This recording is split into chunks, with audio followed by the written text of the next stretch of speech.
पार भव में उतर जाएगा।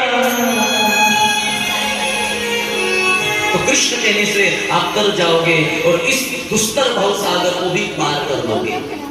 आप 1,84 में नाचने की आपको आवश्यकता नहीं पड़ेगी। इसलिए कीर्तन में नाचना चाहिए, कथा में नाचना चाहिए, कथा में नृत्य जरूर करना चाहिए। क्यों करना चाहिए? क्योंकि हमें 1,84 में नाचने की आवश्यकता न पड़े। यदि हमने संसारिक जीवों का विचार किया, जीव की और दृष्टि यदि डाली, तो संसारिक जीव सारे दुखी है। जो देखे सो दुखिया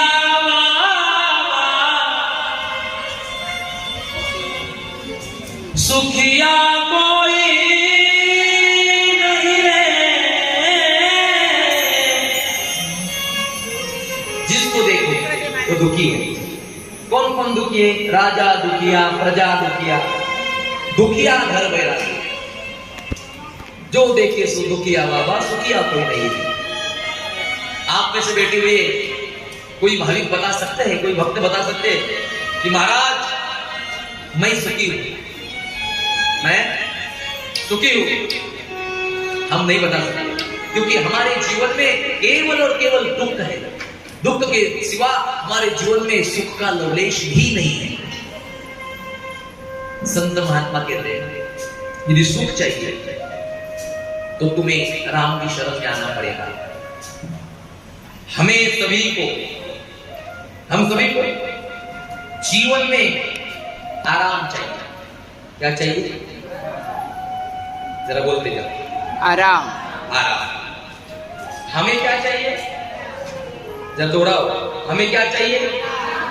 आराम। क्या चाहिए? आराम। तो महात्माओं ने कहा यदि तुम्हें जीवन में आराम चाहिए,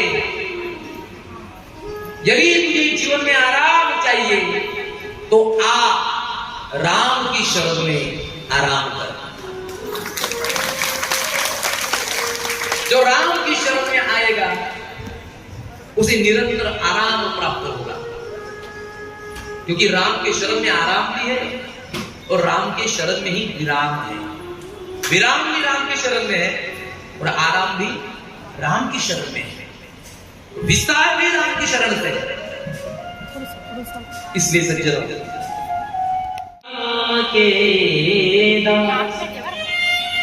तो कोई तन दुखी है, तो कोई मन दुखी है, तो कोई धन भी उदास है, कोई तन से दुखी है।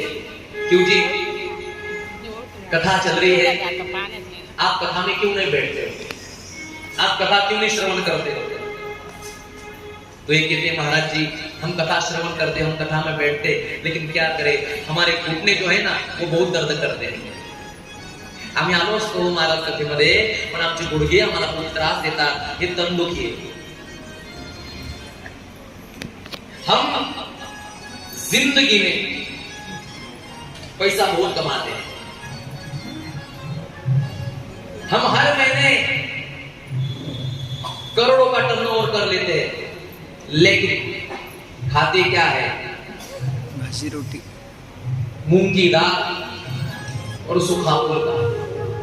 हमने सेठ जी से पूछा, सेठ जी हर महीने इतना कुछ कमा लेते हो, करोड़ों का टर्नओवर कर देते हो, और ऐसा भोजन आप क्यों करते हो? तो सेठ जी ने बहुत सुंदर उत्तर दिया कि क्या करें महाराज, हम लाखों कमाते हैं, करोड़ों कमाते हैं, लेकिन ऐसा भोजन हमें इसलिए करना पड़ता है कि हमें डायबिटीज है। हम अच्छा अच्छा खाएंगे तो जल्दी ही भगवान की याद आ जाएंगे। कोई तन दुखी, कोई मन दुखी, ये तन दुखी है जो करोड़ों का टर्नओवर कर रहे हैं लेकिन अच्छा खा नहीं सकते, ये तन दुखी है। कोई मन दुखी। सासू मां को तो लगता है कि सुरमाई ने मेरी बहुत सेवा करना चाहिए, बहू रानी ने मेरी बहुत सेवा करना चाहिए, लेकिन बहू रानी है कि सासू मां की एक बात भी नहीं सुनती, तो सासू मां मन से दुखी हो जाती है, ये मन दुखी है। पिताजी चाहते हैं कि मेरे बेटी की शादी अच्छे घराने की लड़की से हो, मेरे पुत्र की शादी अच्छे घराने की पुत्री से हो, लेकिन बेटा इतना आगे निकला कि बेटा घर की नौकरानी को लेके ही भाग गया, तो पिता को सुख प्राप्त हो गया दुख? ये मन दुखी है। इसे कोई तन दुखी कोई मन दुखी, कोई धन बिना रहत उदास। ऐसे बहुत सज्जन है जो धन के बिना उदास है। बस बहुत ऐसे सज्जन है जिन्होंने अपने जीवन का हिस्सा धन बना लिया और उन्हें धन के सिवा कुछ दिखता नहीं, और यदि धन प्राप्त नहीं होता तो वो उदास भी हो जाते हैं। कोई धन बिना रहत।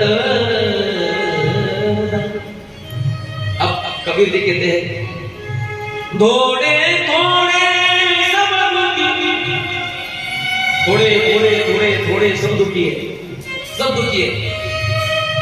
सुखी कौन है? सुखी राम के दास, सुखी राम के दास। अब देखो 7 दिन के लिए क्यों ना हो, 7 दिन के लिए क्यों ना हो, आपने राम के दास बनने का सौभाग्य प्राप्त किया है, आपने कृष्ण का दास बनने का सौभाग्य प्राप्त किया है। अब सब बताना मेरी माता हो, आप इस कथा पंडाल में विराजमान हो, ठाकुर जी के सामने विराजमान हो, झूठ नहीं बोलते। अब इस कथा में आप विराजमान हो तो क्या आपको घर की याद आ रही है?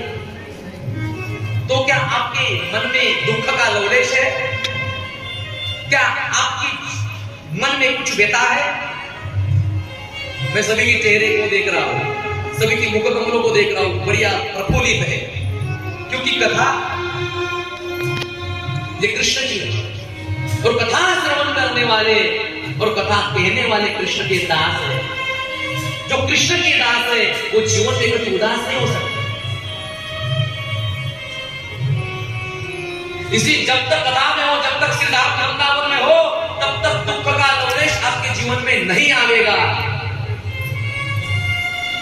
और परमात्मा को जिस प्रकार पंढरपुर में भगवान श्री विठ्ठल परमात्मा को, भगवान श्री पंढरीश परमात्मा को पुंडलिक जी ने प्राप्त किया, भक्त पुंडलिक ने प्रकट किया, उसी प्रकार श्रीधाम वृंदावन में एक भक्त हुए जिनका नाम है श्री हरिदास जी। श्री हरिदास जी मेरे श्री बांके बिहारी के अनन्य साधारण अनन्य भक्त है, जो अनन्यता से उन्हें शरण जा चुके हैं।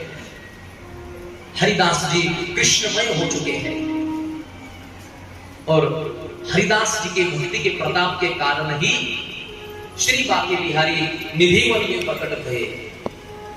वृंदावन में निधिवन भी है, हम कल जाएंगे निधिवन के दर्शन करने के लिए।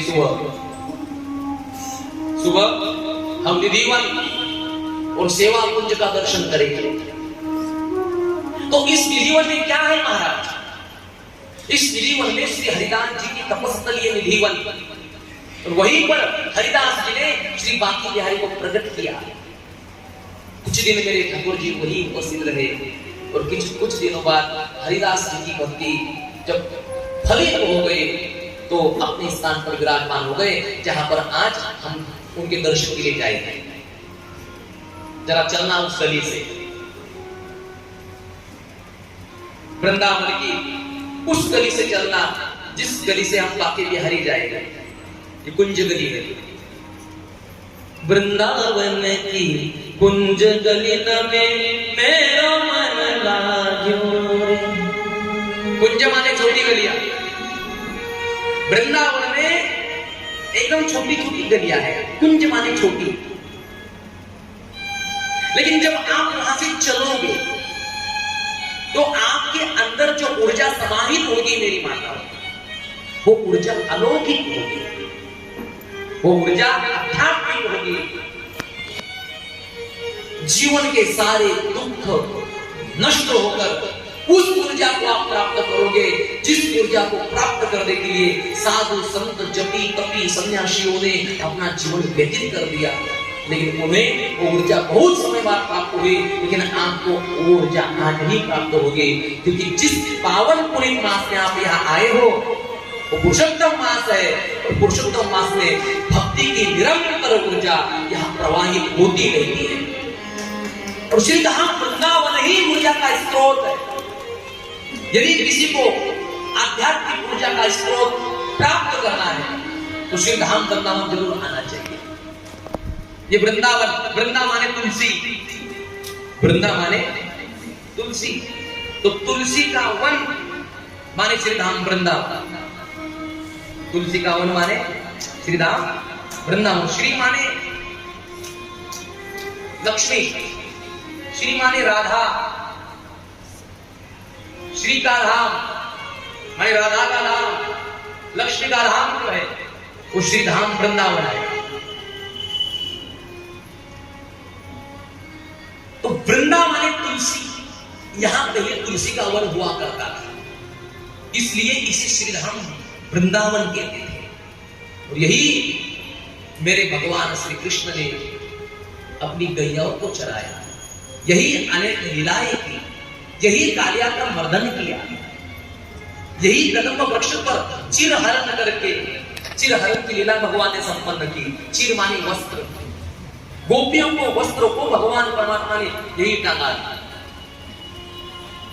तो जो अनेक प्रकार के वस्त्र है गोपियों के रंगी बिरंगी, वो हमारे जीवन के षड्विकार है। भगवान ने उनके जीवन के षड्विकारों को कदम के वृक्ष पर टांग दिया। इसलिए मेरी माता श्री बांके बिहारी को प्रकट करने वाले श्री हरिदास जी महाराज आज भी इस श्रीधाम वृंदावन में श्री हरिदास जी की कृपा से बांके बिहारी परमात्मा नित्य वास करते हैं और श्रीधाम निधिवन में आज भी रास रचता है।